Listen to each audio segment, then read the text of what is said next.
எல்லாருக்கும் வணக்கம். Today is a very auspicious day.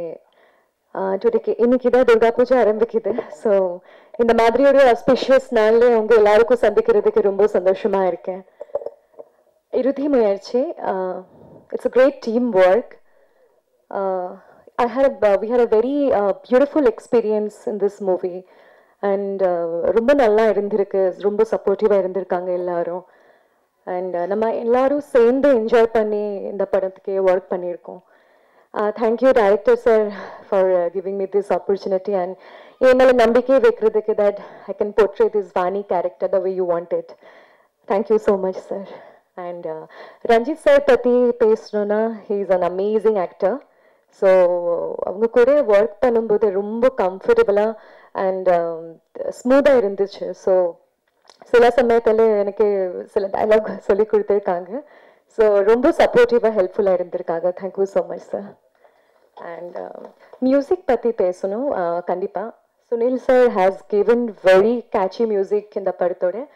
So ரொம்ப இன்ட்ரெஸ்டிங்காக இருக்குது. ஒரு பிஜிஎம் இருக்கட்டும், ஒரு பாட்டு இருக்கட்டும், அண்ட் ஒவ்வொரு சீனில் ரொம்ப நல்லா மியூசிக் கொடுத்துருக்காங்க. So it's really interesting. Thank you so much sir. And சூரியகாந்தி சார் ரொம்ப நல்லா அழகான ஃபேம் காட்டியிருக்காங்க. எனக்கு ரொம்ப அழகான காமிருக்காங்க படத்துக்கு. So I think is not here. ரொம்ப நன்றி சார். அண்ட் என்டையர் டீம் ரொம்ப ரொம்ப சப்போர்ட்டிவாக இருந்திருக்காங்க. ரொம்ப என்ஜாய் பண்ணி இந்த படத்தோட ஒர்க் பண்ணியிருக்கோம். And last but not the least, October 10 இந்த படம் ரிலீஸ் ஆக போகிற தியேட்டரில். கண்டிப்பாக இந்த படம் தியேட்டரில் எக்ஸ்பீரியன்ஸ் பண்ணணும். நீங்கள் எல்லாரும் தியேட்டரில் போய் பாருங்கள். அண்ட் இந்த படத்துக்கு show some love, support and blessings towards us. And thank you once again all the presentable media for giving your such a valuable time to us. எனக்கு தமிழ் பாட்டு ரொம்ப பிடிக்கும். ஸ்பெஷலி இமான் சாரோட படம் மியூசிக் ரொம்ப ரொம்ப ரொம்ப பிடிக்கும். So I will be singing one song from Kumki. மன்னிச்சுக்கோங்க லிரிக்ஸ் மிஸ்டேக் ஆயிடுச்சுன்னா.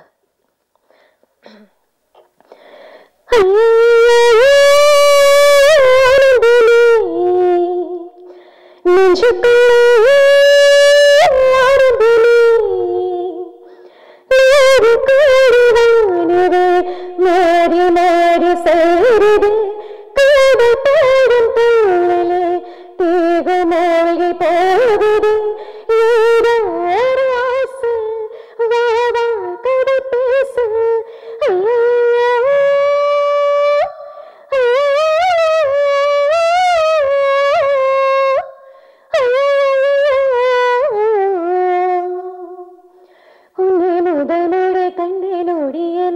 தன்னைக்குள்ள விருந்தே அன்றே விருந்ததும் இன்னும் இருந்தல மெல்ல மெல்ல கரைந்தே கரை சேரலாம் கையிலேந்திரா உயிர் காதலோடு நானீரவா கண்களில் கண்டது பாடி வரும் கற்பனை தந்தது மீறி தொடரே சுடரே மனதே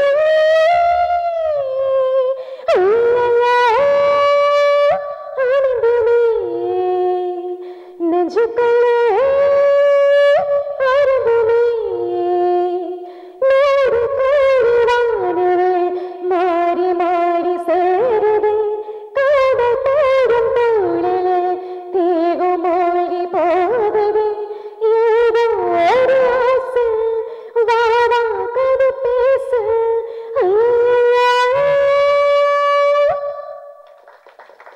thank you so much. Thank you. Lyrics mistake ஆயிடுச்சுன்னு மன்னிச்சுக்கோங்க. எனக்கு தமிழ் மேலே ரொம்ப மரியாதை இருக்கு.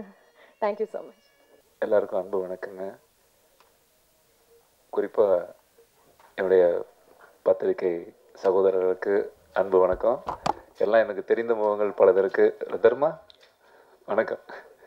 என்னக்கு நான் ஆளே மாறிட்ட கால சூழ்நிலையா?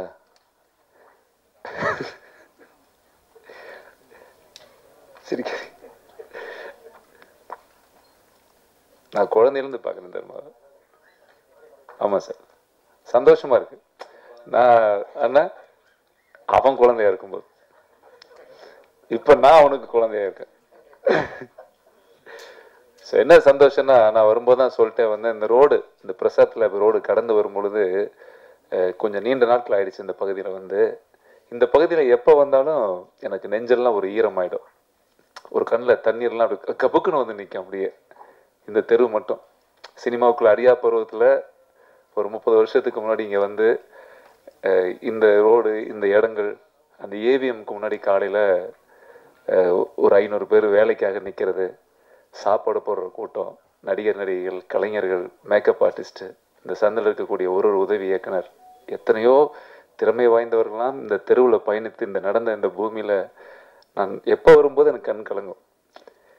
சாதித்தவர்கள் பற்றி மட்டும்தான் நம்ம பேசுகிறோமே தவிர, இந்த சினிமாக்காக எத்தனையோ பேர் குடும்பத்துக்கு போகாமல், கல்யாணம் பண்ணிக்காமல், அப்பா அம்மாவை பார்க்காம, சினிமா தான் காதல், சினிமா வியாபாரம், வணிக ரீதியெல்லாம் தாண்டி உண்மையான கலைஞர்கள் மறைந்த இந்த தெருவை நினைக்கும் போது எனக்கு பெரிய சந்தோஷமா இருக்கு. அது பார்க்கும்போதெல்லாம் எனக்கு அவ்வளவு கஷ்டம். ஸோ இந்த சினிமாவில் நானும் இத்தனை கோடி, இத்தனை ஆயிரங்கள், இத்தனை லட்சத்தில் நானும் ஒரு கடைக்கோடியாக ஒரு சாதாரண நடிகன், பல திறமையான கலைஞர்களுக்கு மத்தியில் எனக்கு ஒரு வாய்ப்பளித்த, எங்கேயோ இருந்து வந்து எனக்கு ஒரு வாய்ப்பு கொடுத்த என்னுடைய குருநாதர் ஆர்கே செல்லுமணி சார் அவர்களுக்கு எப்பவுமே நான் வாழ்க்கையில் நன்றி கடன் பட்டிருப்பேன். ஏன்னா இன்னைக்கு ஒரு பட வாய்ப்பு கிடைக்கிறதுக்கு கஷ்டம், நம்மளை யாராவது நடிக்க வைக்கிறது கஷ்டம். என்ன ஹீரோவாக போடுறதுக்கு நீங்கள் ஒரு வீடோ தோட்டமோ வித்துற முடியாது, சாதாரணம். அன்னைக்கு இருக்கிற காலகட்டத்தில் ஒரு கதைக்கு ஒருத்தன் தேவைப்படுறான். கதைக்கு இந்த பையன் சரியா இருப்பானா, இந்த பையன் சரியா இருப்பான். ஸோ என்ன ஒரு முதல் முறையாக பார்க்கும்போது நான் வாய்ப்பு தேடி போனதே இல்லை. ஆனால் எனக்கு ஒரு வாய்ப்பு அமைஞ்சது. சார் என்னை கூப்பிட்டு ஒரு ஃபோட்டோ பார்த்தேன். ஆக்சுவலாக ஃபோட்டோ மிஸ் ஆயிடுச்சு. பிரசன்ட் சாருக்காக எடுத்த ஃபோட்டோ எனக்கு வந்துருச்சு. என்னை எடுத்த ஃபோட்டோ ஸ்டுடியோவில் அவருக்கு போயிடுச்சு. என்ன ஒருத்தன் தேடுறான், ஒரு ஃபோட்டோகிராஃப். சார் உங்களை கூப்பிட்டு வர சொன்னாங்க. எனக்கு பயம். எங்கள் அம்மாவுக்கு கேட்குறேன், பார்த்துறா மெட்ராஸுக்கு புதுசாக டிஎஃப்டி படிக்க போயிருக்கிறேன், எவனாவது கடத்திட்டு போயிட போகிறாங்க. இல்லைம்மா ஒரு டேரக்டர் என்ன பார்க்கணுங்கிறார். அப்புறம் காரில் வேறு வந்து என்னை கூட்டிகிட்டு போனாங்க. பயந்துட்டே போனேன். அப்புறம் போனால் ஆஃபீஸில் உள்ளே கூட்டு போய் அப்போ தான் காட்டுறாங்க ஆர்கே செல்லுமணி சார் புலன் விசாரணை, கேப்டன் பிரபாரன்லாம் முடித்து பெரிய கூட்டம். அதுவும் குறிப்பாக உங்களுக்கு தெரியும், ஒரு பற்ற வெற்றி அடைஞ்சிருச்சுன்னா, ஒரு படம் வெற்றி அடைஞ்சிருச்சுன்னா எத்தனை கூட்டம் நிற்குன்னு தெரியும்ல. வெறும் செருப்பாக நிற்குது, கல்யாண வீடு மாதிரி. நான் அப்படியே வெளியே நின்றுட்டு இருக்கேன் ஓரமாக. சரி பரவாயில்ல, எதுக்கோ கூப்பிடுறாங்க. என்னை உள்ளே கூப்பிட்டு அவர் கேட்டார், சரிப்பா வாங்க, உங்கள் பேர் என்ன? செந்தில்குமாருங்க சார். எந்த ஊர்? கோயம்புத்தூருங்க சார். சரி நடிப்பீங்களா? நடிக்க மாட்டேன் சார். நடிக்க மாட்டியா? என்னையா நீ நடிக்க மாட்டியா? இல்லை நீ நடிக்கிற என் படத்தில், அதான் உன்னை கூப்பிட்டு கேட்குறேன் அப்படின்னா. அப்படிங்களா சார், என்னவா நடிக்கணும்? நீ என்னவா நடிக்கலான்னு நினைக்கிற? இல்லை இந்த படத்தில் நான் குண்டா இருப்பேன், கொஞ்சம் பெரிய உடம்பா இருக்கிறதுனால நான் சொன்னேன், இந்த அடி ஆட்கள் மாதிரி கட்ட கொடுத்தீங்கன்னா நான் பின்னாடி ஓரமாக நின்றுக்குவேன் சார், எனக்கு அது ரொம்ப பிடிக்கும் வில்லனா அப்படின்னு. ஐயோ இந்த படத்துக்கே நீ தான் ஹீரோவான்னு நினைக்கிறேன். ஹீரோவான்னு எனக்கு சிரிப்பு வந்துருச்சு. சார் என்னடா நீ சிரிக்கிற அப்படின்னாரு. இல்லை சார் நீங்கள் ஒருவேளை சார் ஹீரோங்களா? நீ தான்ப்பா ஹீரோ. ஒரு கதை உன் ஃபோட்டோ பார்த்தோன்னே நீ சரியா இருப்பேன்னு நான் தீர்மானிச்சிட்டேன். அப்போ எனக்கு ஒரு பெரிய ஐயோ, எனக்கு நம்பவே முடியல. இப்போ நான் ஓகே சொல்றதுக்கு முன்னாடி அவங்களே ஃபிக்ஸ் பண்ணிட்டாங்க. உடனே அதில் 2 பேர் இருப்பாங்க இல்லையா, எப்பவுமே ஒரு சினிமா ஆஃபீஸில் என்ன பேர் சொல்ல வேண்டாம், பாதி பேர் மேலே போயிட்டாங்க, பாதி பேர் சினிமா விட்டு வெளியே போயிட்டாங்க. அதில் ஒரு 4 பேர் சிகிட்டு குடிச்சிட்டே பார்க்குறான் என்ன. இல்லை செல்வா இந்த கேரக்டருக்கு ஒத்து வராதுன்றான். ஐயோ இவர் ஓகேனாலும் விட மாட்டான் போல் இருக்கு. எதுக்கு ஒரு மேக்கப் டெஸ்ட் வச்சுட்டேன் என்ன, அப்படி ஒரு 2 பேர். அப்புறம் மத்தியானம் கேமராலாம் கொண்டு வந்துட்டாங்க. நான் அங்கேயே நிற்கிறேன், மேக்கப் டெஸ்ட் எடுக்கிறாங்க.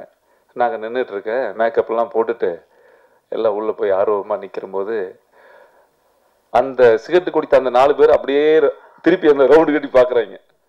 இந்த கேரக்டருக்கு பார்த்திபன் சார் தான் சரியா இருப்பார். நான் ஏற்கனவே சொன்னேன், ஏன் ரிஸ்க் எடுக்கிறாரு செல்வமணி?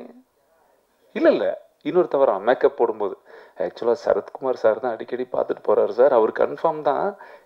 அப்படியா, அவங்கெல்லாம் நடிக்க வேண்டிய வேஷமா எனக்கு சொல்கிறாரு. சீச்சி அது இருக்காது.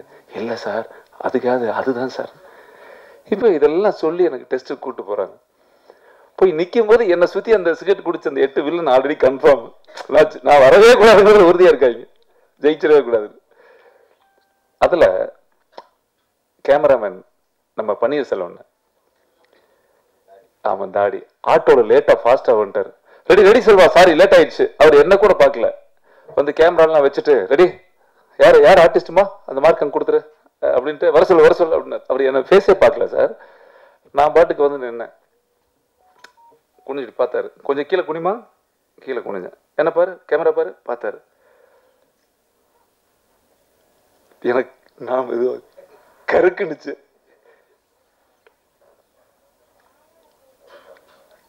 இப்படியே பார்த்தாரு. இந்த சிகரெட் கட் பண்ண கவுண்டர் க்ளோஸ் அந்த 8 பேரும்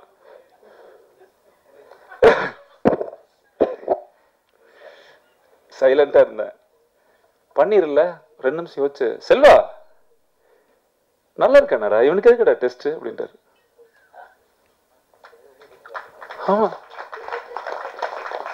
எனக்கு அப்படியே ஆடிட்டேன் நான். நல்லா இருக்கானா சார், எதுக்கு டெஸ்ட் இவனுக்கு, நல்லா இருக்கான், வேற ஆர்டிஸ்ட் வர சொல்லுட்டாரு. எனக்கு அப்படி கன்ஃபார்ம் ஆச்சு. இன்னைக்கும் அவர் என்னுடைய சிறந்த நண்பராக இருக்கிறாரு பன்னீர்செல்வம் சார். ஏன்னா என்னுடைய பெஸ்ட் ஃப்ரெண்டு, சாருக்கெல்லாம் தெரியும். நல்ல கிரியேட்டர், படைப்பாளி, நல்ல ஒரு அற்புதமான மனிதர். சினிமாவை அப்படி ஒரு நொடி பொழுதும் இதயத்தில் ஒரு வாய்ப்பு கிடைச்சிடாதா, உள்ளே போயிட மாட்டோமா, அப்படி ஏங்கி ஏங்கி ஏங்கி ஏங்கி என்னுடைய முதல் படம் ஷூட்டிங்க்கு ஏவிஎம்ல ஃபர்ஸ்ட் ஷாட்டு. சாருக்கு தெரியும், சாரு வந்திருக்காங்க. இண்டஸ்ட்ரியில் வராத ஆளே கிடையாது. செல்வமணி சாருடைய கிராண்ட் பூஜை ஏவிஎம் கார்டனில் நடக்குது. அப்போ வந்து எனக்கு ஃபர்ஸ்ட் சீன் எடுக்கும்போது எங்க அப்பா, நான் சொல்லல வீட்டில், அப்படியே தூக்கிடுவாங்கல்ல, என்ன சீன் எனக்கு தெரியாது, தூக்கிடுவாங்கல்ல. எங்க அப்பா பார்த்தா அந்த கூட்டத்தில் ஓரமா எட்டி பார்த்துட்டு இருக்காரு. எனக்கு அப்படியே அழுக வந்துருச்சு. அந்த சினிமாவினுடைய காதல் இருக்குல்ல, அந்த உள்ளுக்குள்ள வரும்போது அந்த ஒரு நாளும் நம்ம கடந்து போறப்ப சத்தியமா சினிமாவுக்கு போனா பொண்ணும் கிடைக்காது, வீடும் கிடைக்காது, சினிமாவில் ஒரு வேலையே கிடையாது, எவனும் மதிக்க மாட்டான், ஒரு பக்கம் பொண்ணும் கிடைக்காது. கரெக்ட். ரொம்ப கஷ்டம். ஒரு சினிமாவில் இருந்துட்டு நம்ம ஒரு விஷயம் செய்யறது ரொம்ப கஷ்டம். ஆனா இதையெல்லாம் நம்ம ஒரு வியாபாரமாக சினிமாக்குள்ள போனா சூப்பர் ஸ்டார் ஆயிடலாம். ஒரு படம் ஹிட் ஆச்சுன்னா 40 கோடி வந்துடும், 10 கோடி வந்துடும், வரும்போதே அப்பார்ட்மெண்ட் அடையாறில் வாங்கிடுவோன்ட்டுலாம் சத்தியமா நினைச்சு நான் வரல. நிறைய நல்ல கலைஞர்கள் இந்த சினிமா இண்டஸ்ட்ரிக்கு அப்படி வந்ததே கிடையாது. கலைக்காக மட்டுமே வந்த ஜீவன்கள் இந்த மேடையில் இருக்கிற மாபெரும் கலைஞர். இவங்க படங்கள்லாம் பார்த்துட்டு நம்ம வளர்ந்தோம். அற்புதமான அவ்வளோ பெரிய கலைஞர்கள். ஸோ அந்த வரிசையில் நல்ல சினிமாவுக்கு மட்டும்தான் நம்ம படைப்போம். நம்ம நம்ம நம்ம வாழ்க்கையே அப்படி நோக்கி போகிற காலகட்டங்களில் நான் அடிக்கடி படங்கள் நடிக்கிறதோ, ஏதாவது ஒரு வேஷத்துக்கு கூலி தொழில் போகிற மாதிரி, ஏதோ ஒரு வேஷம் கிடைச்சா போயிடலாம், நிறைய வேஷம் வரும், ஏதோ ஒன்று கிடைச்சா போயிடுவோம், சும்மா வீட்டில் பிஸியாக இருக்கலாம், இது ஒரு வேலை வாய்ப்பாக பயன்படுத்துவோன்ற ஒரு நாள் கூட என்னுடைய சிந்தனையில் வந்தது கிடையாது. தினமும் 2 படம் பார்ப்பேன், நிறைய கதைகள் கேட்பேன். சினிமாவை நிலாவை மாதிரி வானத்தில் வச்சு சும்மா காதலிக்கிற ஒரு அற்புதமான நபர் நான். அது மேலே மிகப்பெரிய மரியாதை இருக்கு, மிகப்பெரிய மரியாதை. அந்த மாதிரியான போக்கில் இருக்கும்போது நான் ஒரு நண்பரை சந்திக்கிறேன். அந்த நண்பர் எனக்கு ஒரு கதை வச்சிருக்கிறேன்னு சொன்னாரு. நான் எப்பயுமே கொஞ்சம் அட்வைஸ் பண்ணுவேன். வீட்டில் பொண்ணு நல்லா இருக்குதா, படம் எடுக்கிறீங்க, போச்சுன்னா போயிடும், பார்த்துக்குங்க. எங்க அம்மா சொல்லும், வீட்டில் யாராவது வந்தா கெடுத்துட்டியா, டீ வச்சு கொடுத்து அட்வைஸ் பண்ணி அனுப்புவேன். அவங்க செருப்பு எப்படி நூல் இருக்குதா, டீ போர்டு காரில் வந்தாரா, இதெல்லாம் நான், ஏன்னா 100 ரூபா சம்பாதிக்கிறது ரொம்ப கஷ்டம். இந்த சினிமா வந்து விருப்பப்பட்டு காதலிச்சு வரக்கூடிய ஒரு தொழில். இது ரியல் எஸ்டேட்டில் போட்ட மாதிரி வந்து அது எதிர்பார்க்க முடியாது. இது வந்து நேசிச்சு வர வேண்டிய ஒரு தொழில். ஸோ அப்போ என்னுடைய அருமை நண்பர் இயக்குனர் வந்து என்கிட்ட சொன்னார், ஒரு அருமையான கதை இருக்குது சார். நான் வேண்டான்னு சொன்னேன். வேண்டாம் சார், ஏன்னா போராடணும். வியாபாரத்தில் இருந்து ஒரு நடிகருக்கு படம் எடுக்கிறது அது ஒரு தன்மை, அது உங்களுக்கு தெரியும்னு நினைக்கிறேன். ஒரு படம் எடுக்கும் பொழுது ஒரு வியாபாரம் அப்படின்னு நம்ம ஒரு லிஸ்ட் போட்டு வச்சிருப்போம். அது தியேட்டர் வரைக்கும் பேசும், ரிலீஸ் வரைக்கும் பேசும். ஸோ அந்த மாதிரியான சூழல்ல அவர் என்னை கேட்கும்போது நண்பனாக, ஒரு தோழனாக நான் அவருக்கு சொல்ல வேண்டிய கடமை என்ன, அக்கறை தான். எனக்கு ஒரு அட்வான்ஸ் கிடைச்சா போதும், எனக்கு ஒரு படம் கிடைச்சா போதுங்கிறதெல்லாம் தாண்டி சக கலைஞனாக நான் அவருக்கு அக்கறையின் காரணமாக தான் சொன்னேன். அப்புறம் போயிட்டாரு. அப்புறம் திரும்ப வந்து எங்கிட்ட ஒரு புக்கு கொடுத்தாரு. சரி நீங்கள் கதை தான் கேட்க மாட்டீங்க, இந்த புக்கு படிங்கன்னாரு. நான் படித்த உடனே நான் அப்படியே அந்த வாழ்க்கைக்குள்ளேயே போயிட்டேன். நான் அந்த ஒரு வாழ்வியல் பா என்ன ஒரு அருமை கனமான கதை அது. அப்படியே நான் எனக்கு என்ன சொல்றதுனே தெரியல. இந்த ரஞ்சித் இல்லை, நான் இன்னும் கொஞ்சம் அதில் மெனக்கெட்டுருக்கணும்னு தோணுச்சு எனக்கு. நான் அவர்கிட்ட சொல்லிட்டே இருப்பேன், இல்லை நான் மெனக்கெட்டுருக்கணும் சார், இன்னும் நம்ம நிறைய உழைச்சிருக்கணுமோ அதில். எனக்குள்ள அந்த குறை அன்சாட்டிஸ்ஃபைடு. ஏன்னா அந்த அவரோட படைப்பு அவ்வளவு பாரமா இருந்தது, கனமா இருந்துச்சு. அதுல இருக்கிற ஒரு பாத்திரங்களும், நான் அந்த ரவிச்சந்திரன் ஒரு விஷயத்தை படிச்சுட்டு அங்க நான் தெரியவே இல்லை. நான் இமிடியட்டா சார் ஷூட்டிங் போகலாம் சார், அது எந்த அளவுக்கு பொருளாதாரம் நீங்க குறைச்சு செய்றீங்களோ அந்த அளவுக்கு நமக்கு நல்லது சார், நான் ஷூட்டிங் போயிடலாம். சூப்பரா இருக்கு சார், கதை நல்லா இருக்கு, கதையா நல்லா இருக்கு. ஏன் சார் என்ன யோசிச்சீங்க, எவ்வளவோ பெரிய நடிகர்லாம் இருக்கிறாங்க, கொஞ்சம் நீங்க இந்த கதையை யார்கிட்டயே ட்ரை பண்ணி இருக்கலாமே அப்படின்னாரு. அவரு சொன்ன பதில் கேட்டுதான் எனக்கு ரொம்ப ஷாக் ஆயிட்டேன். சார் நான் வந்து ஒரு வியாபாரத்தோட முயற்சி பண்ணியிருந்தேன், இந்த கதையை வச்சுட்டு நான் எங்க வேணா எப்படி வேணா போயிருந்திருக்கலாம். என் மனசுக்குள்ள இந்த கதையை நான் எழுதும்போது, அந்த சம்பவத்தை பேப்பர்ல படிக்கும் போதும் எனக்கு உங்க முகம் ஞாபகம் வந்தது அப்படின்னு சொன்னார். எனக்கு அதுவே தேங்க்யூ ஸோ மச் சார், பெரிய விஷயம். ஏன்னா இந்த எத்தனையோ கோடி கலைஞர்கள்ல ஒரு நல்ல கதை எழுதி அதுல என்னுடைய முகம் உங்களுக்கு வரும்போது எனக்கு ஒரு சந்தோஷம் தானே, அதுல எனக்கு ஒரு பெரிய மகிழ்ச்சி. அது எப்படி சார் வரும்? அது எனக்கு உண்மையாகவே எனக்கு அது ரொம்ப மகிழ்ச்சியா இருக்கு. ஸோ அப்படி ஷூட்டிங் ஸ்பாட் போகும்போது எப்படி எடுப்பாரு, இது எப்படி வரப்போகுது, எப்படி எடுத்திருக்கிறோம், இதுல கமர்ஷியலா பாட்டு இருக்குதா, 10 ஃபைட்டு இருக்குதா, இது கமர்ஷியலா இப்படி அடிச்சா வருவான், அப்படி போனா வரும், பாட்டெல்லாம் இப்படி இருந்தா வரும்ன்ற எந்த மெனக்கெடுதலுமே கிடையாது. ஒரு அழகான ஒரு உண்மைத்தன்மையை ஒரு திரைக்கதையின் மூலமாக எங்கேயுமே போரடிக்காம ஒரு படமா கொடுத்துருக்காரு.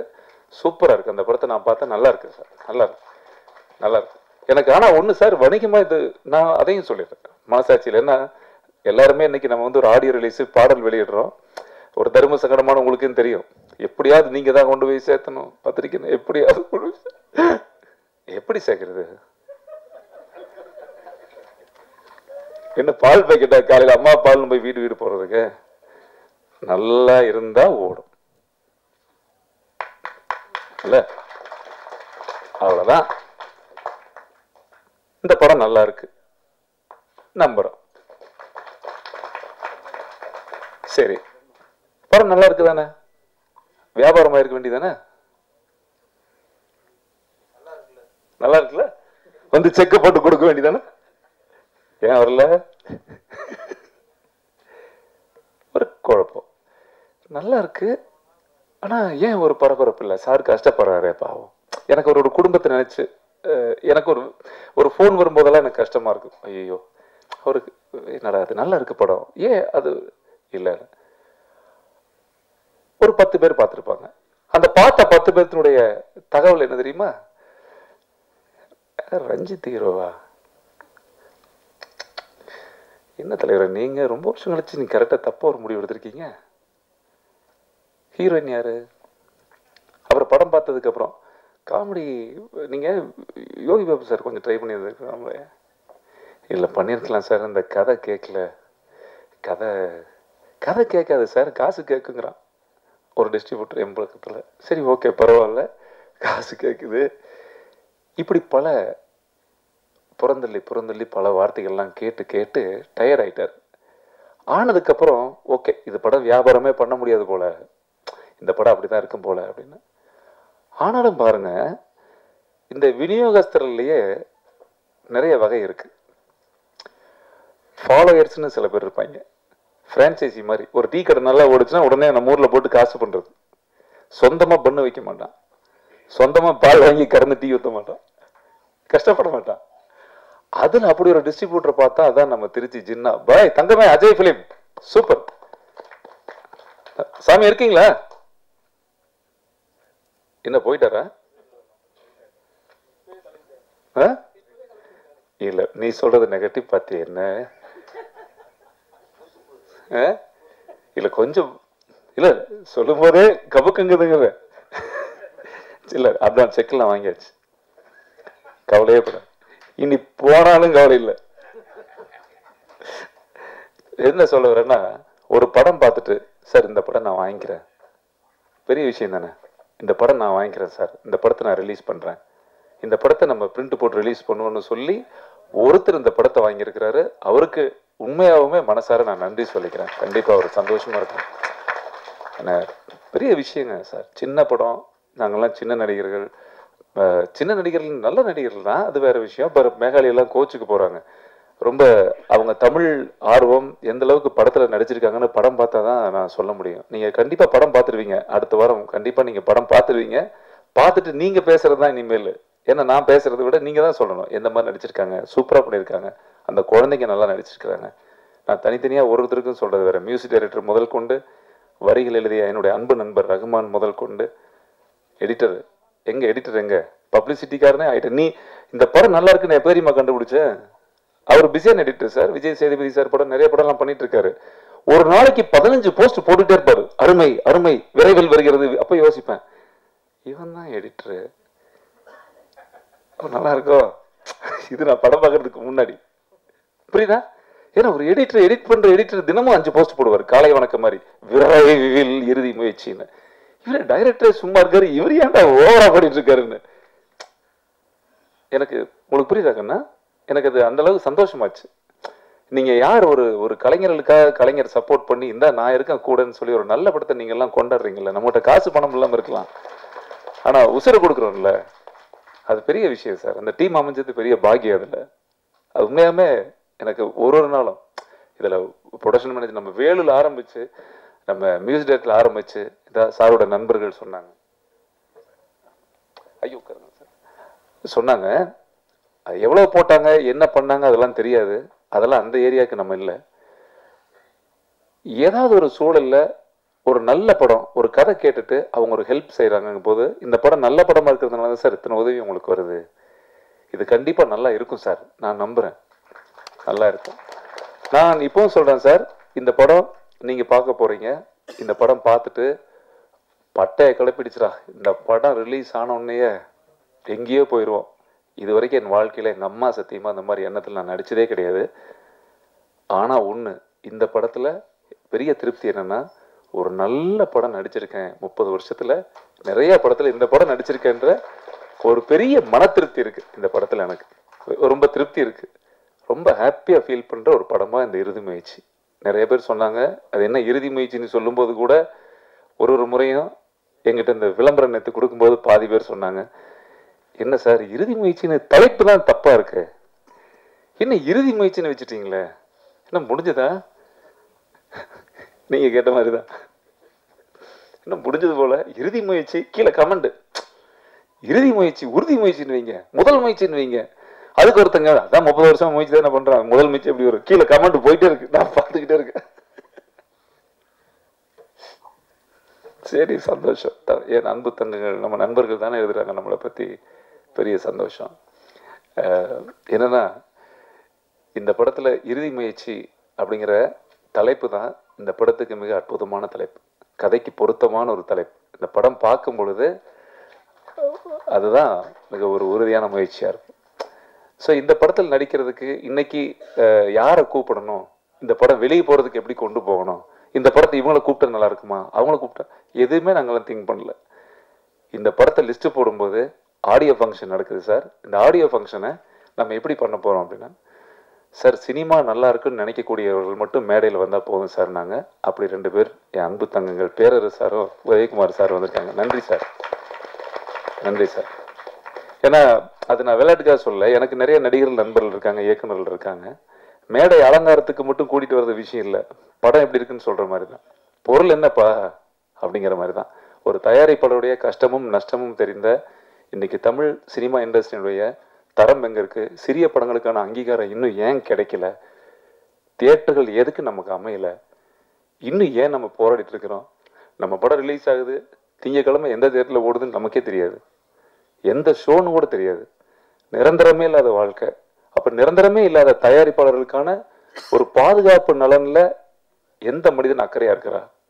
அக்கறையா இருக்கிறவங்க மட்டும் தான் மேடைக்கு வரணும் அப்படின்னு ஆசைப்பட்டோம். அந்த அக்கறையா இருக்கக்கூடிய ஜீவன்கள் இருவரும் மேடைக்கு வந்திருக்கிறாங்க. எல்லாத்தோட சார்பில் நன்றி சொல்றேன் சாமி. ஸோ இது எல்லாத்தினுடைய தமிழ் சினிமாவுடைய பெரிய ஒரு விஷயம். எல்லா படம் அப்படிதான், ஓடுறதுக்கு முன்னாடி எல்லாம் சின்ன படம் தான், ஓடுனா பெரிய படம் நம்புகிறோம். இதுக்கு மேலே பிரபஞ்சம் இருக்குது, நல்ல படத்தை தமிழ் மக்கள் வாழ வைப்பாங்க அப்படி நம்பிக்கை இருக்குது, ஓட வைப்பாங்க நம்பிக்கை இருக்குது. பார்ப்போம், கடவுள் ஆசீர்வாதம். வழக்கம் போல் நானும் ஒரு வேண்டுகோள் வச்சுக்கிறேன். கடைசியாக வேணா ரூம்குள்ளே கூட்டு போய் என் தங்கங்களே நல்லபடியாக பண்ணுங்க சாமி. எத்தனையோ பத்திரிகைகள் எழுதுகிறோம், எத்தனையோ விஷயங்கள் எழுதுகிறோம். ஸோ இந்த இறுதி முயற்சி அற்புதமான கதைக்களம் அவர் சொன்ன மாதிரி. ஏன்னா ஒரு குடும்பம் ஒரு தற்கொலை தீர்வாகாது அப்படின்ற ஒரு கதையை பேஸ் பண்ணி போகிறோம். இந்த கதையில் மிகப்பெரிய சம்பவம் என்னென்னா 199 குடும்பங்கள் கடந்து கொண்டிருக்கின்ற கஷ்டப்பட்டு கொண்டிருக்கிற நிகழ்ச்சியை இதில் படமாக நம்ம கொண்டு வந்து வச்சுருக்கோம். குடும்பத்துக்கு பிடிக்கும். ஸோ குடும்பங்கள் கொண்டாடுற அளவுக்கு நீங்கள் கொண்டு போய் சேர்த்துவீங்க நம்புகிறேன் தங்கங்களே. ரொம்ப நன்றி, அன்பு நன்றி. இங்கே வந்திருக்கிற எல்லாத்துக்கும் மனமாற நன்றி தெரிவிச்சுக்கிறேன். Thank you so much. இறுதி முயற்சி இந்த படம் ட்ரெய்லர் ரொம்ப நல்லா இருந்தது, உண்மையாகவே நல்லா இருந்தது. வழக்கம் போல் நம்ம தம்பி ஒரு கத்தி கப்படம் எடுத்துகிட்டு போயிட்டு வருவான்னு பார்த்தா ரொம்ப எமோஷனலாக கலக்கிட்டீங்க. ரொம்ப சந்தோஷம். எனக்கு தெரிய ஒரு தன்னுடைய மிகச்சிறந்த நடிப்பை வெளிப்படுத்தியிருக்கீங்க. அந்த மாதிரி தான் நான் ஃபீல் பண்ணேன். நான் ஒவ்வொரு சீன்லேயும் ஒவ்வொரு ஃபேஷியல் எக்ஸ்ப்ரெஷனும் ஒரு வித்தியாசமாக இருந்தது. உங்களுக்கு இதுவரையிலும் பார்க்காத ஒரு முகத்தை, அதை கதையை நல்லா உள்வாங்கியிருக்கீங்கன்னு நினைக்கிறேன். அதை மீறி எதுவும் பண்ணிட வேண்டாம். டைரக்டர் தம்பிக்கு நம்ம எப்போ ஒரு கதையை நம்ம ஆழமாக உணர்ந்து அதுக்கு நம்ம டெடிகேட் பண்ணுறோமோ அப்போ அந்த இயக்குனர் என்ன எதிர்பார்க்குறாரோ அதுக்குள்ளேயே இருந்து நடிப்பாங்க. அது மிகச்சில நடிகர்கள் தான் அந்த மாதிரி செய்ய முடியும். நான் பல படங்கள் எடுத்திருக்கேன்.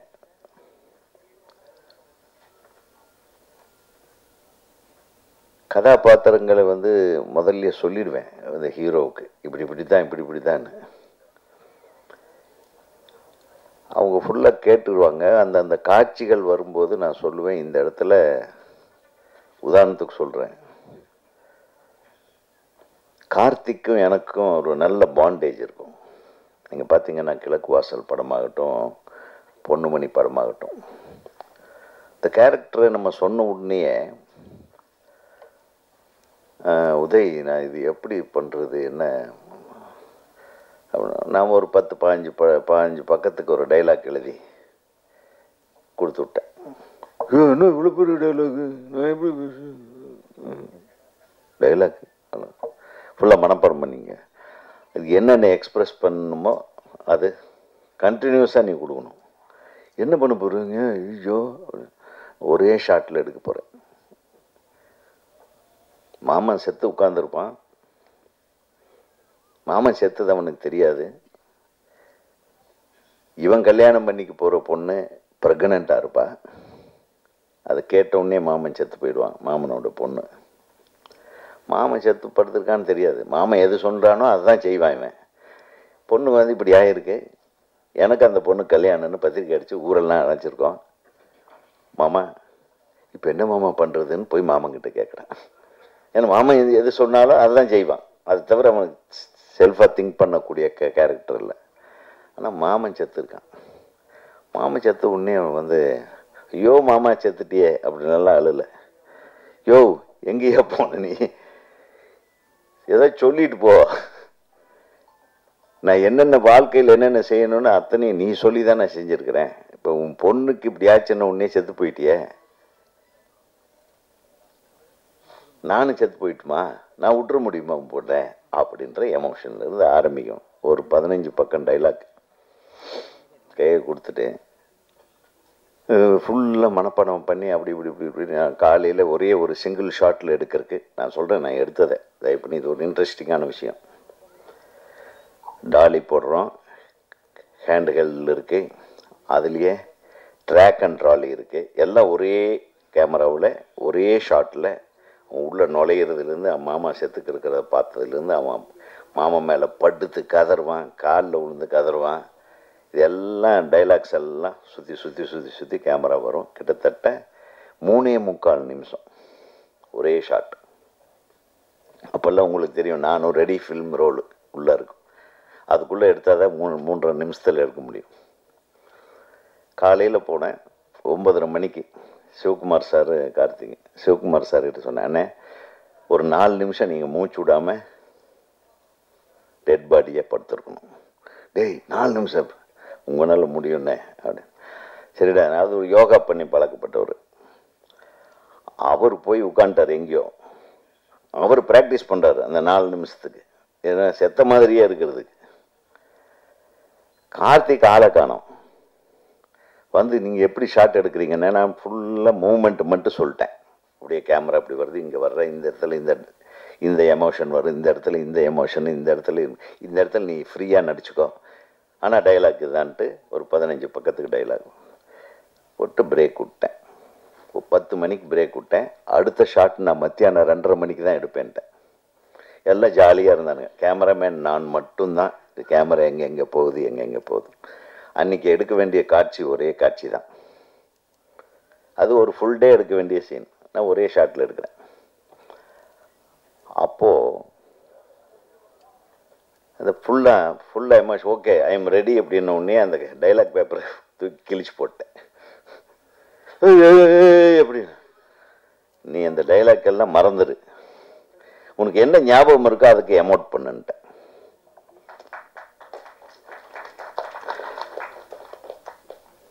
நீ இதுதான் உணர்வு.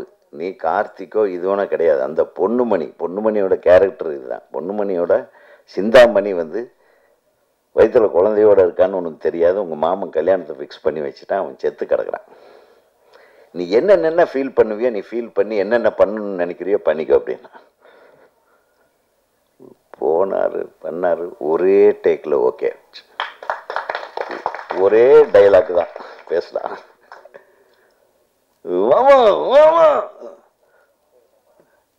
செத்து போயிட்டு அவ்வளோதான். அந்த சீனே பாருங்க. நானும் ரெட்டிக்கு சைலண்டாக ரீரெக்கார்டிங்கில் அசத்தி இருப்பார். எக்ஸ்பிரஷனில் எக்ஸ்ட்ராடினரியாக பெர்ஃபார்ம் பண்ணியிருப்பார் நடிகர் கார்த்திக். அப்படி ஒரு சேலஞ்சு டைரக்டருக்கும் நடிகர்களுக்கு இருந்த காலமெல்லாம் போச்சு அப்படின்றது தான் இப்போ வருத்தத்துக்குரிய செய்தி. உங்கள் எக்ஸ்பிரஷனை பார்த்தப்போ அது ஞாபகம் வந்துடுச்சு எனக்கு. ஒரு தனது முதல் படத்திலேயே தன் முதல் முயற்சியாக இறுதி முயற்சின்னு ஒரு படத்தை எடுத்துக்கிறார் டைரக்டர். ஏன் தம்பி, சிறப்பாக இருக்குது. நீங்கள் எடுத்துக்கிட்டு கதைக்களம், அந்த கதைக்களம்ன்றதை விட அந்த ஒரு உணர்வு களம்.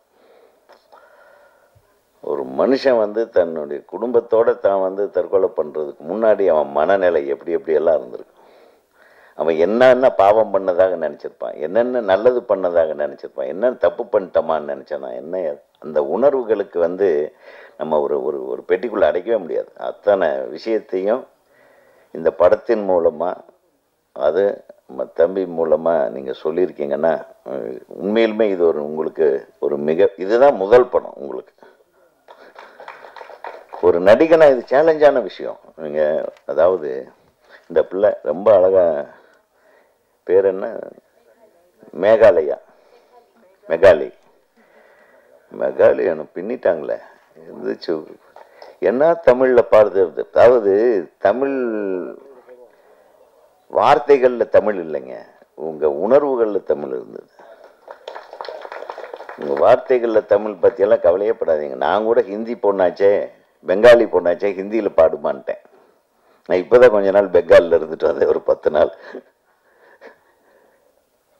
கல்கத்தாவில். இந்த மழை வர்றதுக்கு முன்னாடி ஓடி வந்துட்டேன். அவ்வளவு அழகாக பாடுறாங்க. அந்த படத்துலேயும் ஒரு மனைவி அப்படின்ற ஒரு ஒரு ஒரு கணவன் மனைவினால கூட அந்த expression of a housewife, அதெல்லாம் எக்ஸ்ட்ராடினரியாக இருந்தது. இசை நல்லா இருந்தது, எல்லாமே நல்லா இருக்கு. சொன்ன மாதிரி தம்பி, நல்ல படத்தை பண்ணி என்ன பண்ண போகிறோம் இல்லையா? நம்ம நல்ல சாப்பாடு வீட்டில் இருக்கும். நான் பிஸ்ஸா தானே கேட்குறோம். இதில் பிஸ்ஸா இல்லை இல்லையா? நம்ம ஃபாரின் கலவைகள் கலந்த சாப்பாடு இதில் இல்லை. மோனிகா இல்லை.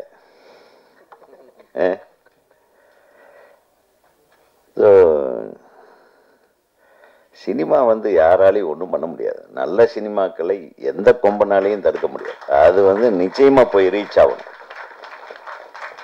நல்ல படங்களை ரசிக்கக்கூடியவர்கள் தான் தமிழ் ரசிகர்கள். நல்ல சிறந்த படங்களை தூக்கி கொண்டாடக்கூடியவர்கள் தான் ரசிகர்கள். அது ரசிகர்களை பற்றி எப்பவுமே வந்து நம்ம தப்பு கணக்கு போடக்கூடாது.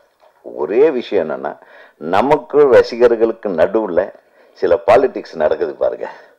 அந்த பாலிடிக்ஸை தான் கரெக்ட் பண்ணணும். நம்ம கண்டென்ட் போய் சேர விடாம பண்ணுவாங்க பாருங்க. நீங்க சொன்னீங்களே எங்க நம்ம டிஸ்ட்ரிபியூட்டர், ரொம்ப சந்தோஷம். கரெக்டா அவர் கணக்கு கொடுக்கணும். எவ்வளவு தியேட்டர்ல எவ்வளவு நாள் ஓடுதுன்னு அவருக்காவது தெரியணும். புரியுதா? நீங்க தயாரிப்பாளருக்கு தெரியாது அப்படின்றீங்க. அது நான் பல மேடைகளில் பல தடவை நம்ம எல்லாத்துக்கிட்டையும் சொல்லிட்டு இருக்கேன். மொத்தம் ஒரு 50 தியேட்டர்ல ரிலீஸ் ஆயிடுச்சு. ஒரு நாளைக்கு ஒரு 60 ஷோ ஓடுது. ஒரு 4 நாளைக்கு எவ்வளவு ஷோ, ஒவ்வொரு ஷோவுக்கு எவ்வளவு கலெக்ஷன் ஆகுதுன்னு உண்மையா யாரு கொடுக்குறானோ அவன் தான் உண்மையா சினிமா நேசிக்கிற ஒரு டிஸ்ட்ரிபியூட்டர். கடைசியில் 2 லட்சம் ரூபா தான் மிச்சம்னு கொண்டு அந்த கணக்கு கூட நம்ம கேட்க வேண்டாம். அந்த கணக்கே வேண்டான்ற லெவலுக்கு தள்ளிடுறாங்க சில டைம்ல நல்ல படங்களுக்கு. ஸோ இது வேற எங்கேயோ ஒரு எனிமிட்டி இருக்குது. நல்ல சினிமாவுக்கும் ரசிகர்களுக்கு நடுவில் நிறைய வில்லனுகள் இருக்காங்க. அந்த வில்லனுகளை எல்லாம் முதல்ல நம்ம காலி பண்ணணும். அதுக்கு தான் நம்ம போராட வேண்டியிருக்கு. நீங்கள் சொன்ன மாதிரி பத்திரிகை நண்பர்கள் எல்லாம் வந்து நல்லா தான் எழுதுவாங்க. நல்ல படங்களை எப்போதுமே வந்து பாராட்டுவாங்க. உங்களுடைய உழைப்பு இருக்கு பாருங்க. இதுதான் சினிமாவுக்கு ஆக்கப்பூர்வமான முயற்சின்றது. இதுதான்.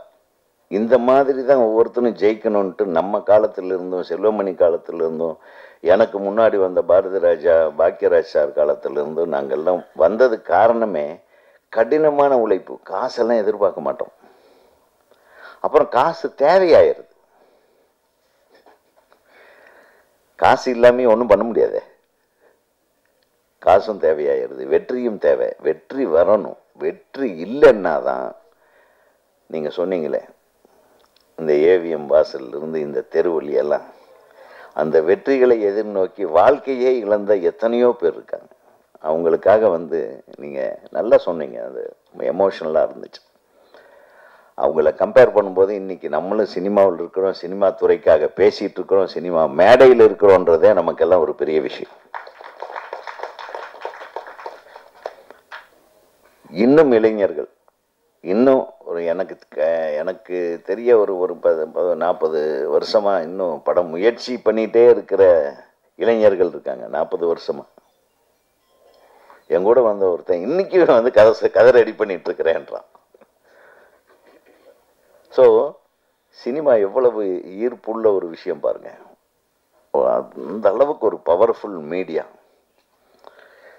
இதை சிதைக்காமல் நம்ம இந்த சினிமாவை காப்பாற்ற வேண்டியது ஒரு மிகப்பெரிய. நீங்கள் சொன்னீங்க, நம்மளை யார் கூப்பிட்டாலும் வந்துடுறோம். நாங்கள் சின்ன சினிமாக்காரங்க, ஏன்னா பெரிய சினிமாக்காரங்க கூப்பிடவே மாட்டாங்க. கவலையே படாதீங்க. இப்போ ரஜினி சார் ஃபங்க்ஷனுக்கு நம்மளையெல்லாம் கூப்பிடுவாங்களா? கமல் கூப்பிடுவாரா? சொல்லுங்க, கூப்பிட மாட்டாங்க. பெரிய நடிகர்கள் படத்துக்கெல்லாம் நீங்களும் நானும் தேவையில்லை சார். அந்த படத்தில் நடிக்கிற 4 நடிகர்கள் அவங்கள வச்சுட்டு அதுக்கு ஒரு பெரிய இது பண்ணிட்டு ஒரு பெரிய இது பண்ணிட்டு அதையும் கமர்ஷியல் பண்ணி அதையும் வித்துடுறாங்க. நமக்கு அந்த வியாபாரம் இருந்தால் கூட பரவாயில்லை. புரியுதா உங்களுக்கு?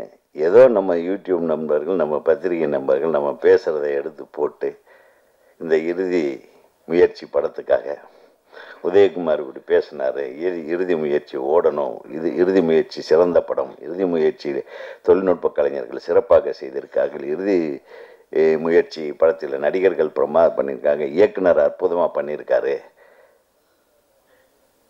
இந்த மாதிரி விஷயங்கள் எல்லாம் நம்ம இங்கே பேசுகிறத இது எல்லாத்தையும் கொஞ்சம் மிக்ஸ் பண்ணி அடித்து இறுதி முயற்சி படத்தையே கொஞ்சம் போய் சேர்க்கறதுக்கு அவங்க முயற்சி பண்ணுறாங்க. அதெல்லாம் வந்து இல்லை, அதெல்லாம் சொல்லவே சொல்லாதீங்க. எல்லாம் அவங்க கடமைகளை செய்கிறாங்க. நம்மளும் நம்ம கடமையை செய்கிறோம். நல்லா நம்ம படம் எடுத்து ஒரு மக்களுக்கு போய் சேர வேண்டிய ஒரு விஷயத்தை சேர்க்க விடாமல் பண்ணுற அந்த கும்பலைத்தான் நான் வந்து திருப்பி திருப்பி சொல்கிறேன். நம் தமிழ் இனத்தின், நம் தமிழ் திரை உலகத்தின் எதிரி என்கிறது அந்த அந்த இடம்தான். அந்த இடத்துல யார் என்ன பண்ணுறாங்கன்றது நான் சொல்லவே தெரியாது எனக்கு. நல்ல வேலை அந்த இடம் வர்றதுக்கு முன்னாடியே நம்ம சினிமாக்களை இயக்கி வெற்றி படங்களை கொடுத்துட்டேன், தப்பிச்சிட்டேன். திருப்பி இப்போ நான் வந்தாலும் இதுதான் மேட்ரு. நீங்கள் சொன்ன மாதிரி என்கிட்டையும் நிறைய, சார் நீங்கள் எவ்வளோ பெரிய டைரக்டர், எவ்வளோ நல்ல படம் எடுத்தீங்க, இவ்வளவு சார் நம்மளை ரொம்ப வெறுப்பேற்றுவாங்க. இன்னும் அருமையான பாட்டு எழுதியிருக்கீங்க, என்ன சூப்பராக கொண்டு வந்தீங்க சார், விஜயகாந்த் சார் படம் sir, Karthik sir, Rajini sir படம், எஜமா என்ன சார், எப்போ சார் அந்த மாதிரி படம்? இல்லை என்ன நான் எடுக்க மாட்டேன்னு சொன்ன மாதிரி இல்லை, எல்லாம் வியாபாரிகள் ஆயிட்டாங்கப்பா. இப்போ நம்மக்கிட்ட யார் வருவா? ஸோ வியாபாரம் இருக்கா நம்மக்கிட்ட? வியாபாரம் இல்லாத ஒரு இடத்துல உட்கார்ந்துட்டு நம்ம வியாபாரத்தை பற்றி பேசுகிறோம். அதனால தான் நீ சொல்கிற தம்பி, வீட்டில் எல்லாம் ஓரளவுக்கு இந்த படத்தில் எல்லாம் இன்வெஸ்ட் பண்ணின்னா அது வந்தாலும் வரலைன்னாலும் உங்கள் குடும்பத்துக்கு ஒன்றும் பிரச்சனை இல்லைன்னு நான் கேட்பேன். நீ சொன்ன மாதிரி தான் நான் அதை முதல்ல கேட்டுப்பேன். நீ இவ்வளோ இன்வெஸ்ட் பண்ணுறியா, அது போச்சுன்னு நினச்சிக்கோ, உனக்கு ஒன்றும் பிரச்சனை இருக்காதுல்ல அப்படின்னா சினிமா எடுக்கவா. எக்ஸ்ட்ரா பணம் இருந்தால் வா, இல்லைன்னா இந்த பக்கமே வராது. ஒன்ஸு நம்ம ஃபஸ்ட் காப்பி ரெடி பண்ணிட்டோம்னா இந்த ஃபஸ்ட் காப்பி தான் நம்ம சொத்து. அது எந்த அளவுக்கு நமக்கு வந்து வெற்றியை கொடுக்க போதோ அந்த அளவுக்கு தான் நமக்கு வருமானம் வரும். அதுவும் வெற்றியே வந்தாலும் சில டைமில் வருமானம் வர மாட்டேங்குது, இன்னொரு விஷயம். அது எல்லாம் கணக்கு தப்பாக எழுதுவானுங்க. இந்த மேடையில் இருப்பவர்கள் மட்டுமல்ல, இவங்க மட்டுமல்ல, நம்ம திருத்த வேண்டிய ஆளுங்க நிறைய பேர் இருக்காங்க சாமி. ஒரு போலீஸ் ஸ்டேஷனால் முடியாது, ஒரு கோர்ட்னால் முடியாது.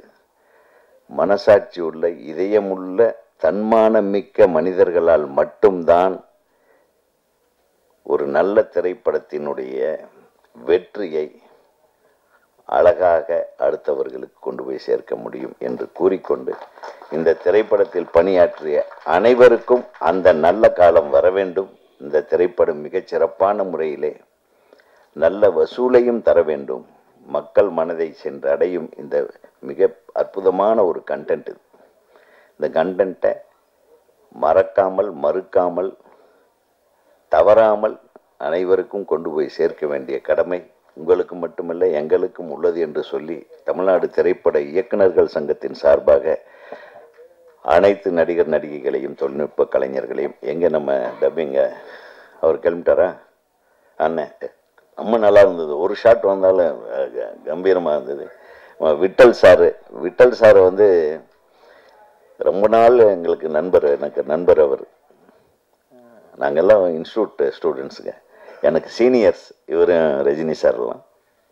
அவங்க இருந்த இன்ஸ்டியூட் வேறு, பட் அதே இன்ஸ்டியூட் தான் தமிழ்நாடு திரைப்பட கல்லூரியாக மாறிச்சு.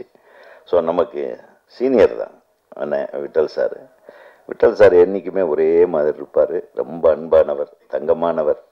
அவர் நண்பர்கிட்ட கூட அவர் எதுவுமே கேட்டது கிடையாது. அந்த மாதிரி நட்பு தான் வந்து ரஜினி சாருடைய நட்பு. அதனால் அவர் ஒரு மிகப்பெரிய, நான் எப்பவுமே சொல்கிறது, இந்த ரஜினி, கமல் போன்றவர்களுக்கு எல்லாம் வந்து இனிமேல் யாருமே, இளையராஜா, இந்த 3 பேர்த்தையும் யாரையும் வந்து எந்த விதத்துலையும் விமர்சிக்கிறத தவிர்த்துருங்கன்ற. ஏன்னா அவங்கெல்லாம் நிறைய சாதனை பண்ணிட்டாங்க, நிறைய இந்த தமிழ் மக்களுக்காக நிறைய உழைச்சிட்டாங்க, நிறைய அவங்களுடைய படைப்புகளால் நம்மளை நிறைய மகிழ்விச்சிட்டாங்க. ஸோ அவங்கள பற்றி இனிமேல் போட்டு திருப்பி இளையராஜா அப்படி, அவர் அப்படி, இவர் அப்படின்றது இனிமேல் யாருமே தயவு பண்ணி விமர்சனங்களை தவிர்த்து விட வேண்டும் என்று உங்களை அன்போடு கேட்டுக்கொண்டு, புதியவர்களை வளர்க்க நாம் அடுத்த கட்டத்தில் ஒரு மிக பெரிய முயற்சி எடுத்து புதிய படங்களை, இந்த மாதிரி நல்ல சிறந்த படங்களை மக்களிடம் கொண்டு போய் சேர்க்க வேண்டும் என்று கூறி அனைத்து தொழில்நுட்ப கலைஞர்களுக்கும் தமிழ்நாடு திரைப்பட இயக்குநர்கள் சங்கத்தின் சார்பாக எனது வாழ்த்துக்களை தெரிவித்து விடைபெறுகிறேன். நன்றி. அனைவருக்கும் வணக்கம். இறுதி முயற்சி படத்தின் டைட்டில் வந்து கொஞ்சம் விமர்சிக்கப்பட்டது. என்னடா இறுதி முயற்சின்னு சொல்கிறாங்கன்ட்டு. அந்த சென்டிமெண்ட்டுக்கும் இதுக்கும் சம்மந்தமே இல்லை. நிறைய படங்கள் இந்த சென்டிமெண்ட்டை முறியடிச்சிருக்கு. ஆரம்ப காலத்தில் பாக்கியராச படம் எல்லாமே நெகட்டிவ் டைட்டில் தான். ஒரு கை ஓசை, தூரல் நின்று போச்சு, இப்படி எல்லாமே ஆரம்பத்தில் எல்லாமே நெகட்டிவ் டைட்டில் தான். சமீபத்தில் பிச்சைக்காரன் படம் பெரிய ஹிட் ஆச்சு. கோடீஸ்வரன் டைட்டில் வச்சாங்க, பட் ரிலீஸ் ஆகலை. ஆனால் அதுக்கும் சம்மந்தம் இல்லை. கடைசி விவசாயின்னு படம் எடுத்தாங்க, நேஷனல் அவார்டு கிடச்சிது. அதனால் இறுதி முயற்சிங்கிறது நம்ம நெகட்டிவாக பார்க்கக்கூடாது. முயற்சிங்கிறதே நல்ல விஷயம். முயற்சிக்காமல் இருக்கிறது தான் தப்பு. முயற்சிங்கிறதே நல்ல விஷயம். அல்லது இறுதி முயற்சி அப்படிங்கிறது நம்பிக்கை. கடைசி இங்கு முற்றுப்புள்ளியில் அது. இறுதி முயற்சிங்கிறது ஒரு நம்பிக்கை. சில இடத்துல ஹஸ்பண்ட் ஒய்ஃப் இருப்பாங்க, வீட்டுக்காரருக்கு ஒரு கடன் கேட்பார். போயிட்டு 10 கடை கேட்டிருப்பாங்க, கொடுத்துருக்க மாட்டார். அவங்க ஒய்ஃப் சொல்லுவாங்க, எங்க கடைசியாக ஒரு முயற்சி பண்ணி பாருங்களேப்பாங்க. நம்பிக்கை. அதுக்காக இறுதி முயற்சிங்கிறது நிறைவான பகுதி இல்லை, அது தொடக்கம். இறுதி முயற்சிக்கு ஒரு நம்பிக்கை. இந்த நம்பிக்கை கண்டிப்பாக வெற்றி அடையும். எங்கே நல்ல நோக்கத்தோட, நல்ல விஷயத்தோட, நல்ல எண்ணத்தோட, சமூகத்துக்கு நல்ல விஷயத்த சொல்லணுங்கிற நினைப்போட உங்களோட முயற்சி இருக்கும் பட்சத்தில் கண்டிப்பாக இந்த முயற்சி திருவினை ஆக்கும். நான் ரஞ்சித் சார் படம் நிறைய பார்த்துருக்கேன். ஆனால் இந்த படத்தில் முழுமையான நடிச்சிருக்காருன்னு எனக்கு தோணுச்சு. ஏன்னா ஒரு நடிகன் வந்து வசனம் பேசி நடிக்கிறது நடிப்பு இல்லை. கோவமாக பேசிடலாம், சோகமாக டைலாக் இருந்தால் சோகமாக பேசிடலாம். ஒரு நடிகன், சிறந்த நடிகன் என்னன்னா டைலாக் பேசாமல் நடிக்கலாம் பாருங்க. டைலாக் பேசாமலே நம்ம மனசில் ஒரு இறுக்கத்தை கொண்டு வரான் பாருங்க. இன்னொருத்தர் டைலாக் பேசும்போது அதுக்கு ரியாக்ஷன் சரியாக கொடுக்குறான் பாருங்க. அவர் தான் சிறந்த நடிகன். பேசி நடிக்கிறவன்லாம் நடிகர் இல்லை. இந்த படத்தில் ரஞ்சித் சார் ஒரு மிகச்சிறந்த நடிகராக தெரியுது எனக்கு. அந்த ஃபேஸில் அவ்வளவு இருக்கும். நம்மளுக்கு கதை தெரியாதனால, ஆனால் என்னமோ இருக்கு. இந்த எதிர்பார்ப்புன்னு ஒன்று இருக்குல்ல சார். ஒரு பணத்தை நம்ம ஒருத்தருக்கு உதவி பண்ணுறோம், அவங்க திருப்பி பண்ணுவாங்கன்னு ஒரு எதிர்பார்ப்பு இருக்கும். நம்ம ஒருத்தருக்கு சாப்பாடு போடுறோம், நாளைக்கு நமக்கு சாப்பாடு போடுவாங்கன்னு ஒரு எதிர்பார்ப்பு இருக்கும். மொய் எழுதுறோட அதுதான், திருப்பி அவங்க எழுதுவாங்கிற ஒரு எதிர்பார்ப்பு. ஆனால் அன்பு இருக்குல்ல, அதுதான் அது எதிர்பார்க்கும். மற்றதெல்லாம் நம்ம எதிர்பார்க்க தப்பு. நம்ம ஒரு உதவி பண்ணுறோம், திருப்பி உதவி பண்ணவங்க எதிர்பார்க்க தப்பு. நம்ம ஒருத்தருக்கு சாப்பாடு போடுறோம், திருப்பி சாப்பாடு அவங்க நம்மளுக்கு போடணுங்கிறது தப்பு. எதிர்பார்ப்பு எது செஞ்சாலும் தப்பு. இந்த அன்பு மட்டும் திருப்பி எதிர்பார்க்கும். அது உண்மையான அன்பு. இந்த சாங்கில் இவர் சாப்பாடு ஊட்டி விட்டுருவார், திருப்பி கேட்பார், நீ விட்டு விட மாட்டான்ட்டு. அது அன்பு. அந்த எதிர்பார்ப்பு நியாயமான எதிர்பார்ப்பு. ஆனால் அதில் என்ன இருக்குங்கிற கதை படம் பார்த்தா தெரியும். இருக்கு, ஏதோ ஒன்று இருக்கு. சும்மாலாம் திருப்பி ஒரு புருஷன் வந்து திருப்பி ஊட்டி விட சொல்ல மாட்டான். திருப்பி ஊட்டி விட்டுனா அந்த உணவுல என்னமோ இருக்கு, ஏதோ கதை இருக்கு. அது படம் பார்க்கும்போது தெரியும். இன்னொன்று டைரக்டர் சொல்லும்போது, இந்த தற்கொலைங்கிறது நம்ம பண்ணிக்கிறது இல்லை சார். நம்ம சொல்கிறோம் தற்கொலை பண்ணிக்கிட்டான், சூசைட் பண்ணிட்டான். யாரும் தற்கொலை பண்ணிக்கிறது இல்லை. தற்கொலைங்கிறது தற்கொலை தூண்டுவது. தற்கொலை பண்ணிக்க பைத்தியம் பண்ணலாம். ஏன் தற்கொலை பண்ணிக்கிறோம்? தற்கொலை பண்ணுறதுக்கு ஏதோ ஒரு விஷயம் நம்மளை தூண்டி விடுகிறது. தற்கொலை பண்ணிக்கிட்டாங்கிற வார்த்தையே தவறு. இவன் தற்கொலை செய்வதற்கு தூண்டப்பட்டிருக்கிறான் என்பதுதான் உண்மை. அதனால் தற்கொலை செஞ்சாங்க சில வார்த்தைகள், தமிழில் சில வார்த்தைகள்லாம் தவறாக இருக்கும். அது ஒரு தவறு. அதுக்கு அந்த தற்கொலைக்கு இந்த மாதிரி படங்களை பார்க்கும்போது நமக்கு ஒரு நம்பிக்கை வரும். இது விழிப்புணர்வு படம். இவர் வந்து பார்த்திபன் சாரோட அசிஸ்டண்ட் இயக்குனர். பார்த்திபன் சார் வந்து நான் பழைய பேட்டி படித்தேன் சார், அதை சொல்லி நான் நிறைய பண்ணிப்போம். அவர் ஆரம்ப காலத்தில் டப்பிங் ஆர்டிஸ்டாக இருந்து நடிக்க முயற்சி பண்ணி நிறைய அந்த முயற்சிகள், இறுதி முயற்சின்னு சொன்னீங்களே, அது நிறைய தொடர் முயற்சி ஒரு சீசனில் பீச்சில் உட்காந்துருக்காரு. தற்கொலை பண்ணிக்கலாமாங்கிற மூடு வந்துட்டார். என்னடா அவ்வளவு முயற்சி பண்ணுறோம், எவ்வளோ முயற்சி பண்ணுறோம், ஒன்றும் நடக்கலையே, நீங்கள் வாழ்ந்துன்னு செய்ய போகிறோம், செத்துறாங்கிற முடிவோடு இருக்கார். அப்போ பீச்சில் ஒரு பேப்பருக்கு கையில் படுது, எடுத்து படிக்கிறார். ஒரு சின்ன கவிதை. வாழ்ந்துன்னு செய்ய போகிறோம், செத்து தொலையலாம். அடுத்த வரி, செத்துன்னு தொலைய போகிறோம், வாழ்ந்து தொலையலாம். அங்கே ஒரு தற்கொலை பண்ணிக்கலாம் முடிவு பண்ண ஒருத்தருக்கு அந்த 4 பேர் கவிதை வந்து திரும்ப வாழ வச்சிருச்சு. இன்னைக்கு சினிமாவில் தவிர்க்க முடியாத ஒரு சக்தி. வித்தியாசம்னா பார்த்திபன். எத்தனை வெற்றி! தமிழ் திரையுலகில் பார்த்திபன்கிறது ஒரு மிகச்சிறந்த இயக்குனர். எங்கே அந்த ஒரு முடிவுக்கு வந்தபோது வருது ஒரு கவிதை. அப்போ திருப்பி முயற்சி தொடருது. அதனால் ஒவ்வொரு காலகட்டத்திலும் நம்ம ஒரு மனுஷன் தற்கொலை பொருளாதார ரீதியாக கஷ்டப்படுறோம்.